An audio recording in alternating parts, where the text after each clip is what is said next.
Une fois encore, l'Algérie vient bouleverser le jeu et sans perdre une seconde, le palais royal marocain remet sur le tapis l'épineux dossier Ferhat Méhenni, avec en toile de fond le MAC et leur fameuse chimère nommée République kabyle.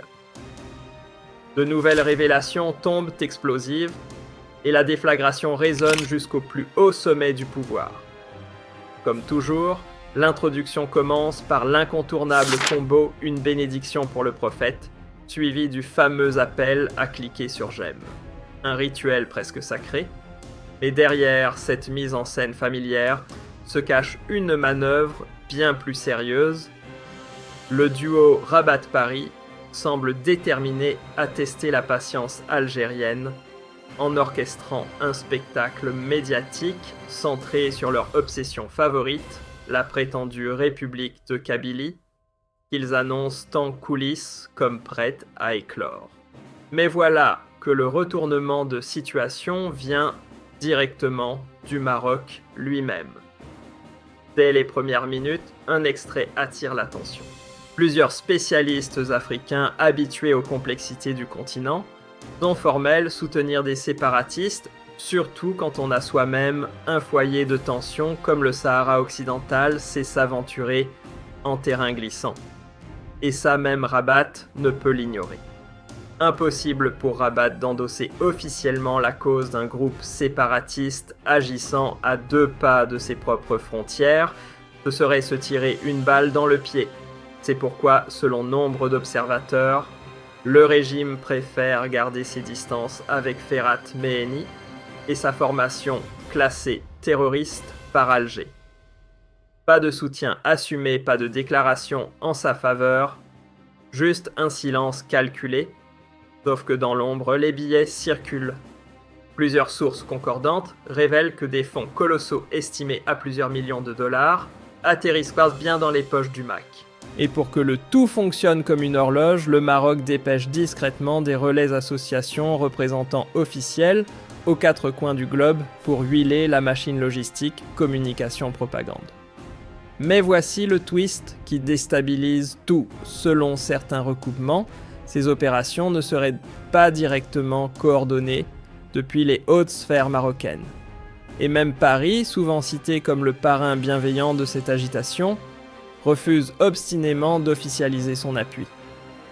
Fidèle à sa ligne floue, la diplomatie française préfère agir en coulisses, là où les projecteurs n'osent s'aventurer. À chaque nouvelle fanfare du MAC annonçant la naissance imminente de sa République de Kabylie, les habitués savent déjà à quoi s'en tenir, un coup de com', rien de plus. Depuis plus de 10 ans que cette chaîne observe le manège, la chanson n'a pas changé. Ferhat Méhenni rejoue inlassablement la même scène comme un vieux disque rayé. Le fameux acte fondateur de leur état fantasmé, il est rebrandé à intervalles réguliers, avec une mise en scène toujours plus dramatique, mais jamais suivie d'effet.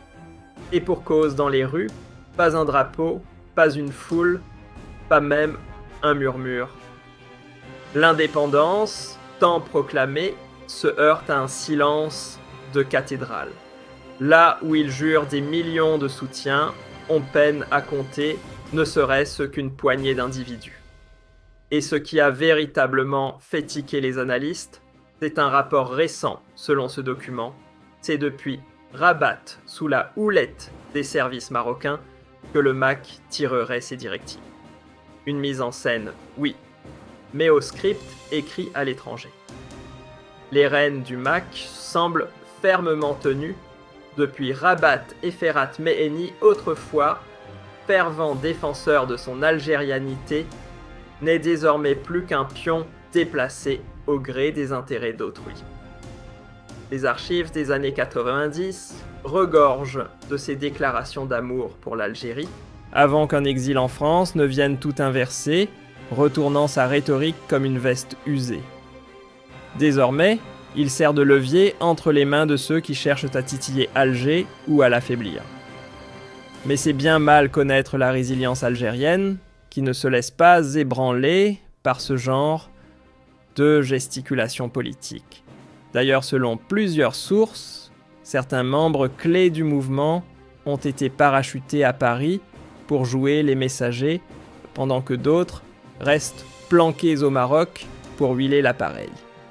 À ce stade, le plan marocain se dévoile recruter quelques profils fragiles, injecter des fonds via les circuits opaques de l'étranger, puis crier à l'injustice pour obtenir un appui diplomatique. Une mise en scène soigneusement chorégraphiée pour faire passer les agitateurs pour des victimes et les manipulateurs pour des sauveurs.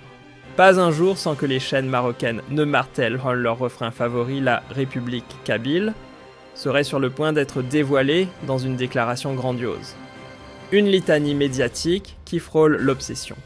Et pourtant, il y a quelques mois à peine, ce même Maroc tendait ostensiblement la main à Alger, main tendue, pour ouvrir les frontières, calmer les tensions et négocier un terrain d'entente sur le Sahara occidental. Alors comment expliquer ce grand écart stratégique ? La diplomatie marocaine joue sur deux tableaux devant les caméras. Le discours est tout sourire, appelant au dialogue. Mais dans les coulisses, c'est une toute autre partition, celle des provocations continues. Rabat souffle le chaud et le froid jonglant entre paroles conciliantes et gestes qui attisent le feu. Et pendant ce temps, à Paris, le puzzle se complique encore davantage. Car du côté français, la relation avec l'Algérie est tout sauf sereine. Paris détient de solides cartes au Maroc, mais marche sur des œufs dans l'ensemble du Maghreb. Entre une Libye en perpétuelle crise et une Tunisie au bord du déséquilibre, l'Élysée ne peut se permettre le luxe d'un chaos supplémentaire. Officiellement, elle prêche la stabilité. Officieusement, c'est plus flou. Et pourtant, la France continue de jouer à l'équilibriste. D'un côté, elle brandit le drapeau de la stabilité régionale. De l'autre, elle laisse volontairement flotter un flou stratégique qui permet à toutes sortes de jeux troubles de prospérer dans l'ombre. Une ambivalence savamment entretenue qui ne trompe plus grand monde. Un autre point, soulevé dans les analyses, ces fameux passeports que Ferhat Meheni prétend avoir obtenus de tel ou tel État. Curieusement, aucune instance sérieuse ne semble les valider.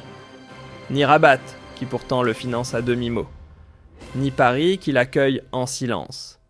Ni même la moindre organisation ayant un soupçon de légitimité. Tout cela ne fait que confirmer ce que beaucoup soupçonnaient.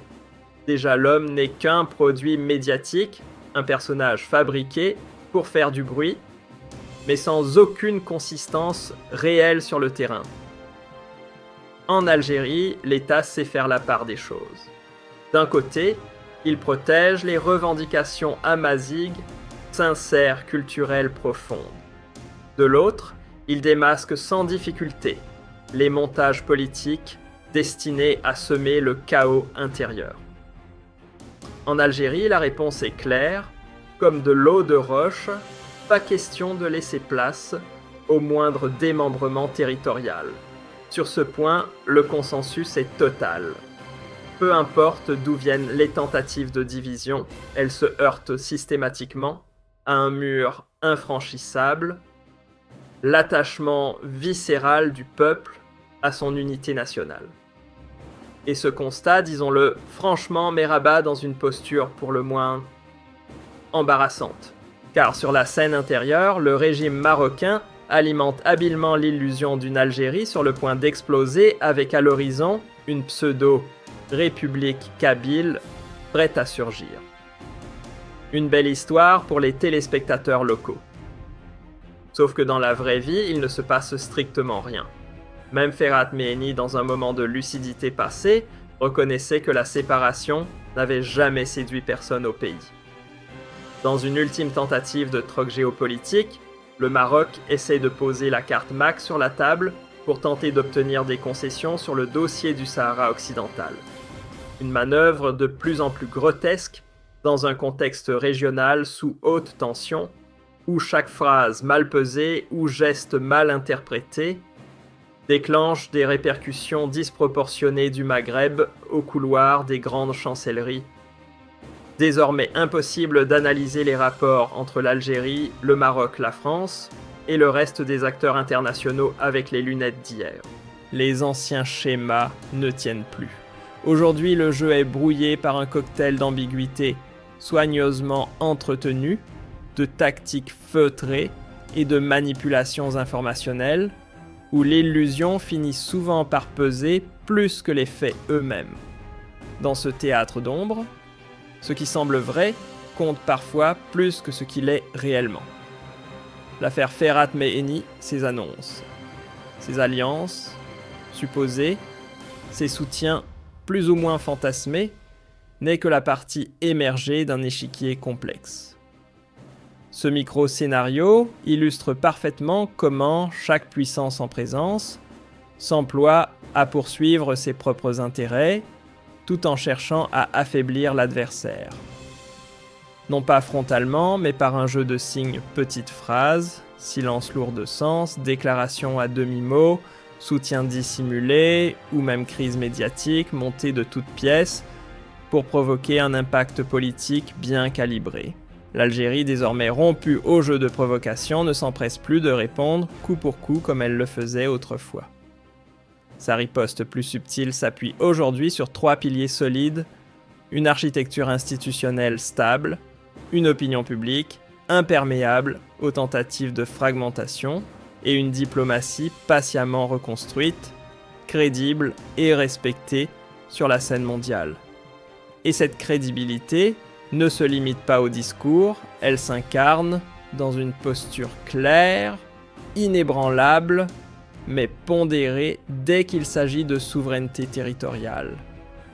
Une ligne rouge que même ses alliés occidentaux, malgré leurs arrière-pensées stratégiques, n'osent plus franchir ouvertement. Ainsi, chaque fois que certains médias tentent à intervalles réguliers de raviver l'idée poussiéreuse d'une soi-disant république kabyle, ils se retrouvent face à un double mur, le rejet net et sans appel du peuple algérien d'un côté et de l'autre, l'inexistence totale de toute légitimité juridique ou reconnaissance internationale pour ce mirage politique. Du côté marocain, le balancier ne cesse de vaciller entre deux postures opposées. D'un côté, une façade diplomatique qui plaide pour un retour au dialogue avec Alger. De l'autre, une tendance persistante à instrumentaliser le moindre sujet sensible pour faire diversion masquer ses propres tensions internes ou détourner l'attention de ce vieux feuilleton non résolu qu'est le dossier du Sahara occidental, malgré des décennies entières de communication bien huilée. Ce grand écart permanent entre mots doux et coups bas n'a pas tardé à saper le peu de confiance encore debout entre les deux voisins. Comment envisager une reprise de dialogue sincère quand les gestes sont systématiquement contredits par des actes qui relèvent davantage de la provocation que de la main tendue? Et pourtant, Rabat a tenté à plusieurs reprises de jouer la carte de la bonne volonté, message d'apaisement, gestes symboliques, signes d'ouverture. Mais ces efforts à peine esquissés sont aussitôt effacés par l'autre main. Celle qui orchestre des attaques médiatiques, alimente des campagnes d'influence ou soutient en coulisses des figures opportunément choisies pour servir un agenda trouble, sapant davantage une confiance déjà réduite à peau de chagrin. Quant à la France, elle avance sur un fil entre discours diplomatiques policés et réalité bien plus nuancée. Officiellement, Paris clame vouloir éviter toute turbulence au Maghreb, soucieuse de protéger ses intérêts énergétiques, économiques et sécuritaires dans la région. Mais dans les coulisses, sa posture relève d'un double langage assumé, nourri à la fois par un passé colonial encore pesant avec l'Algérie et une complicité historique jamais démentie avec Rabat. Ce flou artistique se manifeste concrètement par un vide stratégique volontaire sur son propre sol. La France laisse libre cours à certains groupes ONG ou figures controversées d'investir l'espace public, conférences, tribunes, médias, lobbying, sans que cela ne soit formellement endossé par l'État. Une liberté d'expression à géométrie variable, bien pratique pour dire sans assumer. Mais cette latitude ambiguë, soigneusement entretenue, pour conserver une marge diplomatique confortable, a un prix, elle alimente côté algérien un ressentiment profond. Aux yeux de nombreux citoyens d'Alger, cette neutralité de façade ressemble de plus en plus à une forme de bienveillance masquée envers des initiatives hostiles. Et le doute, une fois installé, s'enracine. Derrière le tumulte médiatique soigneusement orchestré, une chose saute aux yeux, il n'y a ni mouvement séparatiste structuré, ni tension sociale interne capable d'éroder la solidité de la nation algérienne. Ce que l'on observe en réalité, ce sont des stratégies extérieures, habilement mises en scène, pour faire croire à l'existence d'un risque d'une poussée centrifuge ou d'un faux frisson d'instabilité. Mais ces mirages s'évanouissent dès qu'ils se frottent au réel.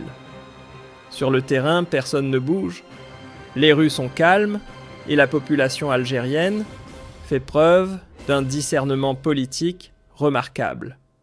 L'État, lui, ne s'y trompe pas non plus. Il sait reconnaître une revendication culturelle légitime et flairer à des kilomètres une tentative d'instrumentalisation politique masquée. En vérité, ce que cette séquence met crûment en lumière, c'est l'écart flagrant entre le bruit médiatique que cherchent à provoquer certains cercles et leur inexistence concrète dans la société algérienne. Tous les efforts pour peindre la Kabylie comme un foyer de rupture politique ou pour faire croire à une vague séparatiste en gestation se fracassent encore et toujours contre la muraille d'une nation profondément unie, d'une identité amazigue pleinement intégrée et d'un attachement indéfectible à l'Algérie. C'est un lien tissé au fil des luttes, né dans la braise des combats anticoloniaux, nourri par la mémoire partagée et renforcé par la réalité d'un pays qui, malgré les turbulences du temps, demeure inébranlable lorsqu'il s'agit de défendre sa souveraineté. Une cohésion nationale qui n'a jamais cédé même sous la pression. Face à cette constance presque instinctive du peuple algérien, les choix de certains voisins paraissent de plus en plus dictés par l'opportunisme, réagir au coup par coup, manœuvrer en fonction du vent diplomatique, détourner l'attention des crises intérieures, ou encore maquiller l'enlisement du dossier saharien à coups de manœuvres externes. Mais cette duplicité permanente, dire la paix le jour, semer la discorde. La nuit a fini par user ce qui restait de confiance entre les deux rives. La moindre tentative de dialogue sincère échoue, étouffée par cette valse hypocrite entre ouverture affichée et provocation calculée. À de nombreuses occasions, Rabat a tenté de se refaire une image de voisin pacifique, multipliant les gestes de bonne volonté et envoyant des signaux apaisants à Alger, mais à peine ces messages sont-ils lancés qu'ils se retrouvent parasités, voire annulés par des campagnes médiatiques virulentes, des opérations d'influence bien huilées, ou encore par un soutien parfois discret, parfois criant à des personnages soigneusement choisis pour servir une feuille de route politique peu reluisante. Résultat, une méfiance persistante, toujours plus profonde. Pendant ce temps, Paris joue à l'équilibriste. Officiellement, la France répète vouloir préserver la stabilité du Maghreb, évitant toute étincelle qui pourrait mettre en péril ses intérêts économiques, sécuritaires ou énergétiques dans la région. Un discours calibré, prudent, rassurant. Mais dans la pratique, c'est une toute autre musique. La diplomatie française avance en funambule sur une ligne de crête tiraillée entre un passé colonial encore brûlant avec Alger et une vieille complicité politique avec Rabat. Ce grand écart stratégique ouvre la porte à toutes sortes d'initiatives non officielles, activistes, réseaux parallèles, groupes de pression. Tous trouvent en France un théâtre libre d'expression tant que l'État peut s'en laver les mains et continuer à afficher sa neutralité. Cette zone grise, soigneusement entretenue par Paris, lui permet certes de garder les mains libres sur l'échiquier diplomatique. Mais elle n'est pas sans conséquences. En Algérie, cette posture floue alimente depuis longtemps un climat de méfiance tenace. Beaucoup y voient pas moins une neutralité qu'une complicité silencieuse avec des initiatives hostiles déguisées en liberté d'expression. Derrière les apparences d'agitation, aucun véritable élan séparatiste ne se profile. Aucun courant interne crédible ne menace la cohésion algérienne. Ce que l'on observe, ce sont des mises en scène orchestrées de l'extérieur, avec l'intention claire de projeter une fiction de menace ou d'instabilité, un décor sans acteur. Mais comme toujours, le décor s'effondre dès que le rideau se lève. Sur le terrain, c'est le calme plat. Pas de mobilisation populaire, pas de clameur dans les rues. La population reste lucide, l'État reste vigilant et fait la différence entre une revendication culturelle sincère et un coup, montée géopolitique déguisée en aspiration identitaire. Ce qui ressort de cette séquence, c'est un contraste saisissant. L'agitation médiatique, orchestrée par certains cercles, semble colossale, alors qu'elle repose sur un vide presque total au sein de la société algérienne. Bruit médiatique d'un côté, absence de soutien réel de l'autre.